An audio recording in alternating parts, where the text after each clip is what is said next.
Salut, c'est Yann. Le mois dernier, j'étais à Bali en Indonésie, donc j'y ai passé un mois. Je voudrais vous faire un petit récapitulatif en fait de ce que j'ai pu faire, de ce que j'ai pu voir, un petit peu le bilan de cette expérience dans cette vidéo. Allez, c'est parti. Alors quand je suis arrivé à Bali, la première semaine j'étais avec mes parents, donc c'était un petit peu un rythme de vacances, j'ai pas énormément travaillé du coup, on a passé pas mal de temps à visiter, on a vu pas mal de choses comme les rizières en dénivelé, on a vu des temples hindous, on a vu la danse Kecak en fait qui est une espèce de rituel typiquement indonésien. On a vu comme ça pas mal de choses, donc je vous partage ça dans d'autres vidéos, c'est un petit peu dispatché dans plusieurs vidéos, une vidéo sur les temples, une vidéo sur la danse Kecak, etc. Et donc c'était assez intense, vraiment sympa cette première arrivée à Bali. Alors en fait on était à Kuta, il y a des plages en fait dans la zone qui étaient pas très propres. Elles sont libres d'accès, elles sont gratuites mais elles sont pas propres et on était allé se balader dans l'île du sud de Bali où là les plages généralement sont payantes mais elles sont nettoyées, donc c'est un petit peu le souci qu'on a là-bas. Donc soit vous devez payer un petit peu pour avoir quelque chose qui est un petit peu entretenu, soit c'est un petit peu dégueulasse, faut le dire, en tout cas c'était le cas à Kuta. Alors la première impression que j'ai eue, c'est que déjà c'est quelque chose qui est assez touristique, c'est un endroit qui est assez touristique, parce qu'il y a des plages, parce que c'est sympa, mais ça n'empêche pas que le feeling était bon, je me suis senti vraiment très bien à Bali, d'ailleurs j'ai vraiment envie d'y retourner, je me sentais beaucoup mieux là-bas qu'à Jakarta par exemple, donc ça n'a rien à voir, parce que Jakarta c'est vraiment la grosse ville. Bali ça fait quand même beaucoup plus ambiance relax, beaucoup plus ambiance de vacances, donc c'est assez sympa. Et puis peut-être que vous savez déjà, mais en fait Bali c'est un gros spot en fait pour les surfeurs, donc il y a quand même un esprit assez cool là-bas que j'ai vraiment apprécié. Globalement, les gens là-bas à Bali sont très sympas, très accueillants, il n'y a aucun problème là-dessus, comme c'était le cas également dans d'autres coins d'Indonésie que j'ai pu voir, notamment à Jakarta où j'avais passé un mois. On était très bien reçus et ça à différents endroits de Bali, que ce soit à Kuta, à Denpasar ou encore à Ubud.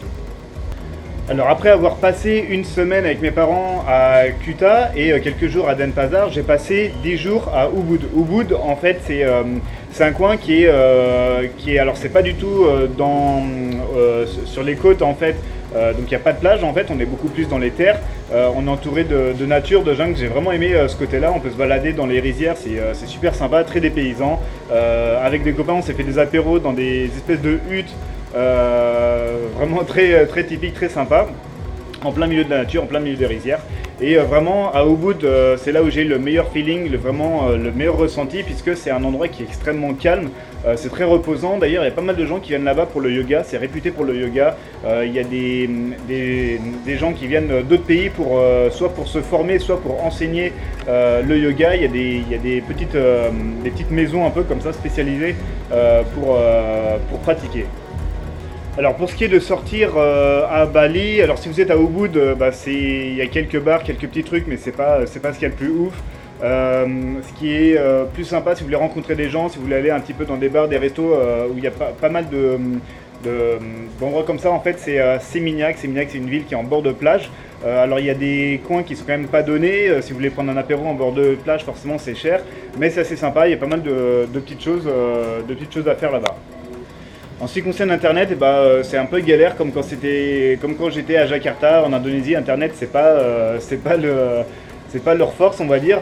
On a pu quand même avoir du wifi soit en allant dans une boulangerie où on pouvait bosser en fait, donc c'est une boulangerie où on pouvait manger, enfin ils faisaient pas mal de plats, en fait pas mal de choses à manger, donc on en profitait pas mal pour squatter Internet.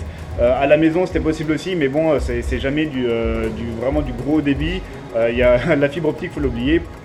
Donc faut un petit peu se débrouiller comme on peut, et puis des fois on va utiliser le hotspot en 4G pour combler en fait les lacunes de l'internet en Wi-Fi.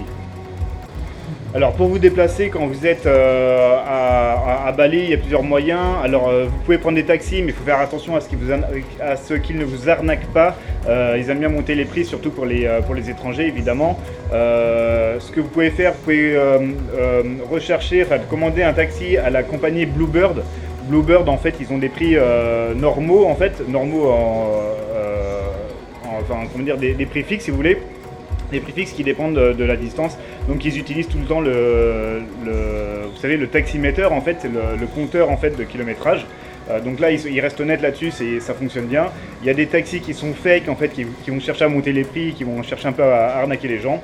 Et si vous essayez d'utiliser un service comme Uber ou comme Grab qui est un concurrent, ou encore Gojek qui est un concurrent mais spécialisé en déplacement dans les 2 roues, faut faire attention parce qu'il y a des endroits où c'est vraiment mal vu en fait ces systèmes en fait comme ça qui détournent en fait les gens de prendre des taxis, c'est assez mal vu et les conducteurs de Uber peuvent avoir de sérieux problèmes à certains endroits, donc faut faire attention là-dessus. Pour ce qui est de se loger, comme d'habitude, j'ai pu trouver pour 10 € la nuit. Alors des fois c'était une chambre assez grande quand c'était à Denpasar. Quand j'étais à Ubud, en fait, c'était assez sympa, c'était un peu plus familial, un petit peu moins confortable, mais ça restait en fait assez correct. Surtout que l'environnement était très calme, très sympa, donc on va pas trop se plaindre. Donc la conclusion sur ce mois à Bali, du coup j'ai pu bosser quand même, même si ce n'était pas les conditions les plus confortables pour un digital nomade, mais c'est tout à fait correct. C'est pas très confortable au niveau des infrastructures, encore une fois, comme internet, ni pour le logement, tout ça c'était pas ce qu'il y avait de mieux, mais en dehors de ça on a un environnement, un feeling qui est calme, qui est sympa, qui est tout à fait agréable, donc ça compte tout à fait.